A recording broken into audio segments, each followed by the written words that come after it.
Hello guys, it's me again, Evelyn. As you can see, this is my room with my little muffins art. Today I'm making spicy Buldak ramen that my mom got at Freshmore.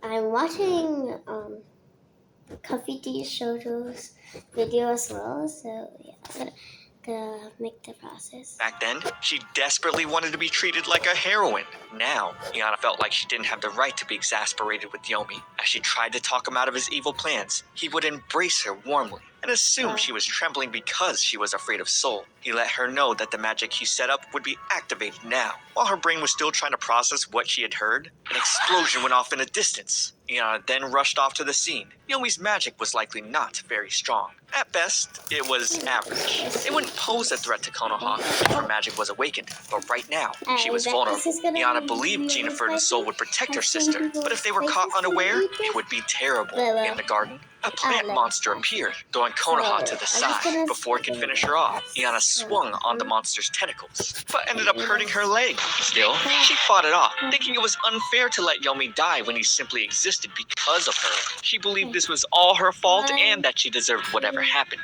Iana vowed to protect him. And at school, when she saw a beautiful sunset, her fantasy world was all she could think about. After her exams, her mother complained about her horrible scores, but she claimed what she learned there couldn't be taken to the other world. She was lost in her fantasies until her grades tanked. Down on the chair, asking why she came back to eavesdrop, and he immediately assumed she was the one behind the kidnappings. Apparently, she was already a suspect. The family of 3 victims had already testified that she attended parties Konoha was invited to and bullied all those young ladies who were known for their beauty. He claimed that she hurt people over her vain envy and resentment, and he wasn't surprised if these incidents were really connected to her. Furious, Iana snapped, letting him know that unless she was somehow connected to all the ladies going missing, then there was no evidence of anything. However, there was another reason he suspected her. Shino claimed she had seen his face before. Even though she couldn't remember, he had let his guard down when he arrested her and never imagined she'd escape execution. That's when Iana recalled he was the officer who came to apprehend her when she got the dark history book. Shino's little sister had disappeared in this case too, and he believed Iana was behind it. He wished he had cast aside his status as an officer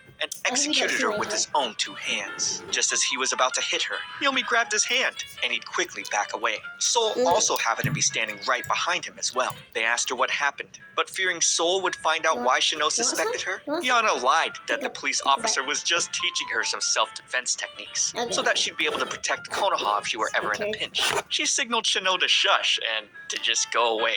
Before leaving, he told Iana to let Konoha know that evil will always be punished in the name of justice, and she should rest easy. The next day, Iana wondered who exactly could rest easy, considering she barely got any sleep at night. Anyway. She found out that she and Shino were acquainted, but had no idea why he was treating her this way. Unless she figured what might trigger a death flag, she couldn't get out ahead of this. Then, Iana found Jennifer and Konoha